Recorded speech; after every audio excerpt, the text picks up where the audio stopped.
बोलिए श्री हरि विष्णु भगवान की जय। श्री लक्ष्मी माता की जय। ज्येष्ठ शुक्ल निर्जला एकादशी व्रत कथा। भीमसेन व्यास जी से कहने लगे कि हे पितामह, भ्राता युधिष्ठिर, माता कुंती, द्रौपदी, अर्जुन, नकुल और सहदेव आदि सब एकादशी का व्रत करने को कहते हैं, परंतु महाराज मैं उनसे कहता हूँ कि भाई मैं विधिवत भगवान की पूजा आदि तो कर सकता हूँ, दान भी दे सकता हूँ, परंतु भोजन के बिना नहीं रह सकता। इस पर व्यास जी कहने लगे, हे भीमसेन, यदि तुम नरक को बुरा और स्वर्ग को अच्छा समझते हो तो प्रतिमास की दोनों एकादशियों को अन्न मत खाया करो। भीम कहने लगे, हे पितामह, मैं तो पहले ही कह चुका हूँ कि मैं भूख सहन नहीं कर सकता। यदि वर्ष भर में कोई एक ही व्रत हो तो वह मैं रख सकता हूँ, क्योंकि मेरे पेट में वृक नाम वाली अग्नि है, सो मैं भोजन के बिना नहीं रह सकता। भोजन करने से वह शांत रहती है, इसलिए पूरा उपवास तो क्या, एक समय भी बिना भोजन किए रहना कठिन है। अतः आप मुझको कोई ऐसा व्रत बताइए जो वर्ष में केवल एक बार ही करना पड़े और मुझको स्वर्ग की प्राप्ति हो जाए। श्री व्यास जी कहने लगे, हे पुत्र, बड़े बड़े ऋषियों ने अनेक शास्त्र आदि बनाए हैं, जिनसे बिना धन के थोड़े परिश्रम से ही स्वर्ग की प्राप्ति हो सकती है। इसी प्रकार शास्त्रों में दोनों पक्षों की एकादशी का व्रत मुक्ति के लिए लिखा है। श्री व्यास जी के वचन सुनकर भीमसेन नरक में जाने के भय से भयभीत हो गए और कांप कर कहने लगे कि अब क्या करूं? मास में 2 व्रत तो मैं कर नहीं सकता, हाँ वर्ष में एक व्रत करने का प्रयत्न अवश्य कर सकता हूँ। अतः वर्ष में एक दिन व्रत करने से यदि मेरी मुक्ति हो जाए तो ऐसा कोई व्रत बतलाइए। यह सुनकर व्यास जी कहने लगे कि वृष और मिथुन की संक्रांति के बीच ज्येष्ठ के शुक्ल पक्ष की जो एकादशी आती है, उस एकादशी का नाम निर्जला है। तुम उस एकादशी का व्रत करो। इस एकादशी के व्रत में स्नान और आचमन के सिवा जल वर्जित है। आचमन में 6 मास्य जल से अधिक नहीं होना चाहिए, अन्यथा वह मद्यपान के सदृश हो जाता है। इस दिन भोजन नहीं करना चाहिए, क्योंकि भोजन करने से व्रत नष्ट हो जाता है।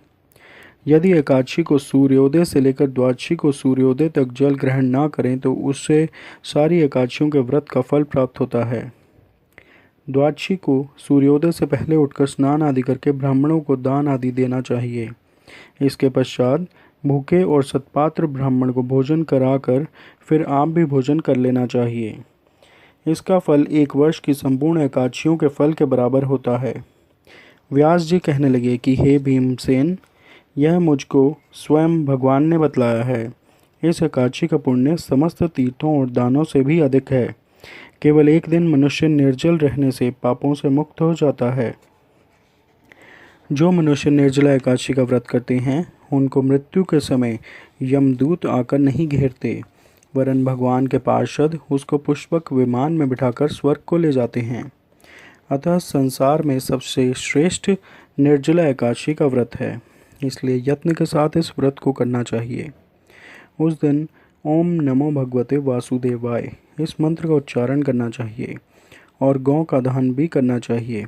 इस प्रकार व्यास जी की आज्ञा अनुसार भीमसेन ने इस व्रत को किया।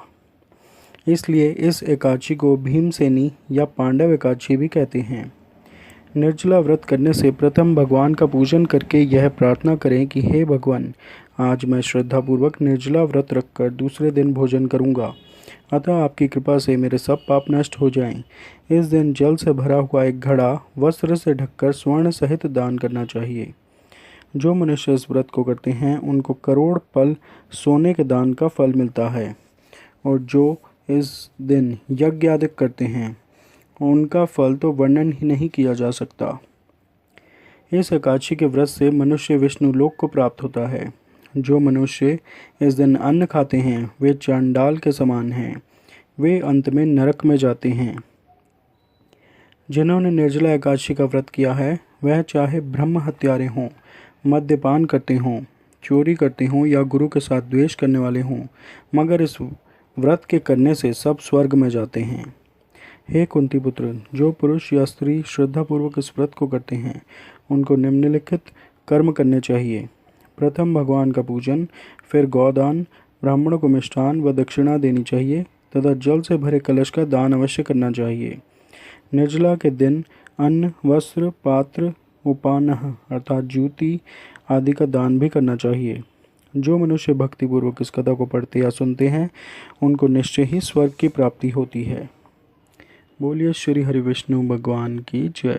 श्री लक्ष्मी माता की जय। बोलो नारायण नारायण नारायण, भजमन नारायण नारायण नारायण, लक्ष्मी नारायण नारायण नारायण, सत्य नारायण नारायण नारायण, भजमन नारायण नारायण नारायण, लक्ष्मी नारायण नारायण नारायण।